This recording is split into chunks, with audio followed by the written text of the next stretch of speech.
అస్సలాము అలైకుం వరహ్మతుల్లాహి వబర్కాతుహు. ప్రియ సోదర సోదరిమన్లారా, అయితే ఈరోజు శైతాను ఏ విధంగా మానవుల యొక్క ఆహార పానీయాలలో భాగం పంచుకోవడానికి ప్రయత్నం చేస్తాడు, ఏ విధంగా దాన్ని పంచుకోవడానికి దాంట్లో తన భాగాన్ని ఏర్పరచుకుంటాడో మనము ఇప్పుడు చూద్దాం ఇన్షాల్లా. మానవుని యొక్క ఒక విశ్వాసికి ముఖ్యంగా భోజనం అనేది చాలా ప్రధానమైనటువంటి విషయం. అది కూడా ఏంటి, హలాల్ తినడము అంటే ధర్మసమ్మతమైనవి, అంటే వడ్డీ తినకుండా ఒకరికి అన్యాయం చేసి సంపాదించింది కాకుండా అలా హలాల్ భోజనాన్ని అతను భుజించడానికి ప్రయత్నం చేస్తాడు. ఆ హలాల్ భోజనాన్ని కూడా అతను అల్లా యొక్క నామస్మరణము లేకుండా భుజిస్తే శైతాన్ దాంట్లో తన భాగాన్ని ఏర్పరచుకోవడానికి ప్రయత్నం చేస్తాడు. అది ఎలాగో చూద్దాం. ముస్లిం షరీఫ్లో హజరత్ హుదైఫా రదియల్లాహు తాలా అన్హు వారి యొక్క ఒక కథనం ప్రకారం ప్రవక్త ముహమ్మద్ సల్లల్లాహు అలైహి వసల్లం వారు ఒక విందుకు వెళ్ళారు. ప్రవక్త సల్లల్లాహు అలైహి వసల్లం వారిని సహబాయ్ ఖురామ్ రిద్వానుల్లాహి తాలా అజ్మయిన్ విందుకు పిలవడం అనేది సర్వసాధారణమైనటువంటి విషయం. ప్రవక్త ముహమ్మద్ సల్లల్లాహు అలైహి వసల్లం వారు ఒక విందులో పాల్గొన్నారు. ప్రవక్త ముహమ్మద్ సల్లల్లాహు అలైహి వసల్లం వారు ఎప్పుడు విందుకు వెళ్ళినా కూడా రసూలుల్లాహి సల్లల్లాహు అలైహి వసల్లం వారు బిస్మిల్లా అని చెప్పి దాంట్లో నుంచి భుజించే వరకు ఎవరు కూడా తినేవాళ్ళు కాదు. అంటే ప్రవక్త గారు వచ్చి ప్రారంభించాలి ఆ విందును. బిస్మిల్లా అని ఆయన ప్రారంభిస్తే మిగతా అందరూ కూడా బిస్మిల్లా అని తినేటటువంటి వారు. ప్రవక్త సల్లల్లాహు అలైహి వసల్లం వారు వచ్చి కూర్చొని తినబోతున్నారు. ఇంతలో ఒక బానిస స్త్రీ ఎవరో నెట్టినట్లు ఆమె తొందరగా వచ్చి ఆ అన్నంలో చేయి వేయబోయింది. రసూలుల్లాహి సల్లల్లాహు అలైహి వసల్లం వారు ఆమె యొక్క చేతిని పట్టుకున్నారు. ఇందులో ఒక బద్దు అంటే అక్కడ ఎక్కువగా ఉదాహరణగా పల్లెటూరు వాళ్ళు అని అనుకోవచ్చు.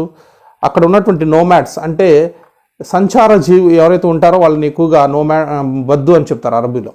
ఈ ఒక బద్దు కూడా తొందరగా వచ్చి వెంటనే అతను కూడా చేయబోయాడు దాంట్లో బిస్మిల్లా చెప్పకుండా. ప్రవక్త గారు ఇట్లా అతని చేతిని కూడా పట్టుకొని, నేను నా రెండు చేతులలో శైతాన్ యొక్క రెండు చేతుల్ని పట్టుకొని ఉన్నాను అన్నారు ప్రవక్త సల్లల్లాహు అలైహి వసల్లం వారు.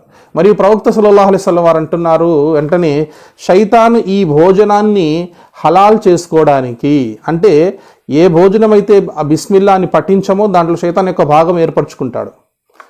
తను హలాల్ చేసుకోవడానికి బిస్మిల్లా మనం చెప్పకముందే వచ్చి వీళ్ళ రూపంలో వచ్చి శైతాన్ హలాల్ చేసుకోబోయాడు అని నేను వాడిని ఆపాను నా రెండు చేతులతో పట్టుకొని అన్నారు ప్రవక్త గారు. కాబట్టి సోదరులారా సోదరిమన్లారా, మనం బిస్మిల్లా ఎప్పుడైతే పఠిస్తామో ఈ బిస్మిల్లా అనేది శైతాన్కు మరియు మనకు మధ్య ఒక అడ్డుగోడ లాంటిది. అందుకని ప్రవక్త సల్లల్లాహు అలైహి వసల్లం వారు భార్యతో సంభోగించేటప్పుడు కూడా, మనము బైతుల్ ఖలాలో వెళ్ళేటప్పుడు కూడా, బట్టలు మార్చేటప్పుడు కూడా, ఒక మంచి పని ఏదైనా ప్రారంభించేటప్పుడు, ముఖ్యంగా భోజనం చేసేటప్పుడు, చివరకు మన యొక్క పాత్రల మీద మూతలు పెట్టేటప్పుడు కూడా ప్రవక్త ముహమ్మద్ సల్లల్లాహు అలైహి వసల్లం వారు బిస్మిల్లా అని తలుపులు వేయమన్నారు. ఈ బిస్మిల్లాని ఎప్పుడైతే మనము పఠిస్తామో శైతాన్కు మరియు మనకు మధ్యలో ఒక అడ్డుగోడ అనేది పడిపోతుంది. అతను ఆ భోజనాన్ని తినలేడు, ఆ భోజనం అతనికి హలాల్ కాదు సోదరులారా. కాబట్టి మనం బిస్మిల్లా తప్పకుండా పఠించాలి. అందుకే చాలామంది చెప్తారు, ఎంత సంపాదించినా బర్కత్ ఉండడం లేదండి ఇంట్లో. అంటే అదే బిస్మిల్లా చెప్పకుండా తినడము. మీరు శైతాన్కు మీరు మీ యొక్క జీవితంలో అతనికి ఆస్కారం ఇచ్చేస్తున్నారు అల్లా నామం పఠించకుండా. మరియు హరాం మార్గాల్లో వెళ్ళి శైతాన్కు మీరు ఎప్పుడైతే ఆస్కారం ఇస్తారో మీకు దాంట్లో బర్కత్ అనేది, శుభం అనేది ఉండదన్నమాట. ఎంత సంపాదించినా ఏదో లేనటువంటి కొరత.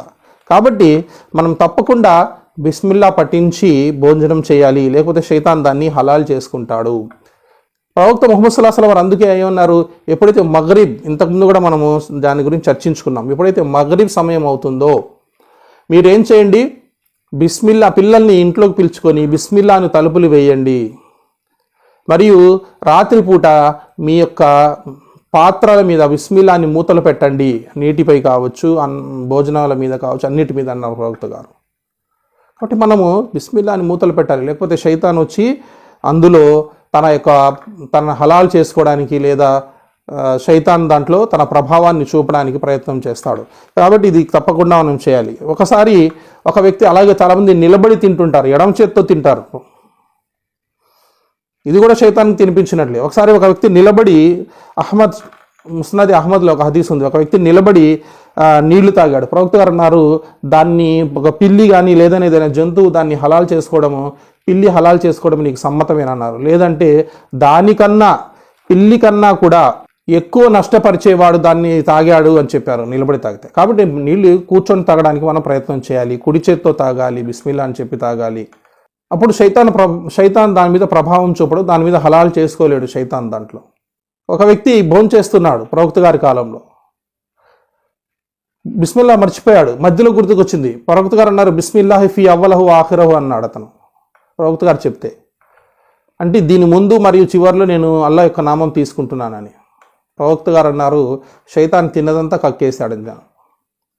కాబట్టి ఎక్కడైతే మనం బిస్మిల్లా పఠించామో, ఏ పని చేసేటప్పుడైనా బిస్మిల్లా ఎప్పుడైతే మనం పఠించామో శైతాన్ దాంట్లో భాగం పంచుకుంటాడు. ఏ విధంగా అయితే అల్లాహ్ తబారక్ వ తఆలా అతనికి అనుమతి ఇచ్చాడో దాంట్లో భాగం పంచుకోవడానికి ప్రయత్నం చేస్తాడు.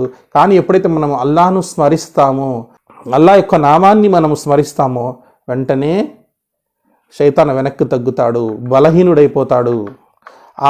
ఆ వస్తువులో మీరు చేసే ఆ పనిలో అతను ప్రభావం చూపలేడు, అతనికి భాగం అనేది లభించదు, ఒక్క మాటలో చెప్పాలంటే.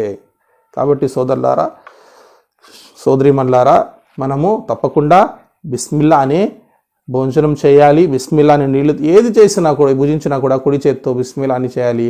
ఇతర పనులు కూడా మనము బిస్మిల్లా అని అల్లాహ్ యొక్క నామంతో చేయాలి. ఇలా చేయడం వల్ల శైతాను మన జీవితాల నుండి దూరంగా వెళ్ళిపోతాడు ఇన్షాల్లా. అల్లాహ్ మనందరికి కూడా శైతాన్ యొక్క కీడు నుండి మనల్ని, మన కుటుంబీకుల్ని రక్షించుగాక. మనందరికి కూడా అల్లాహ్ ఇహపర లోకాల్లో సుఖశాంతులు ప్రసాదించాలని నేను అల్లాహ్ను కోరుకుంటున్నాను.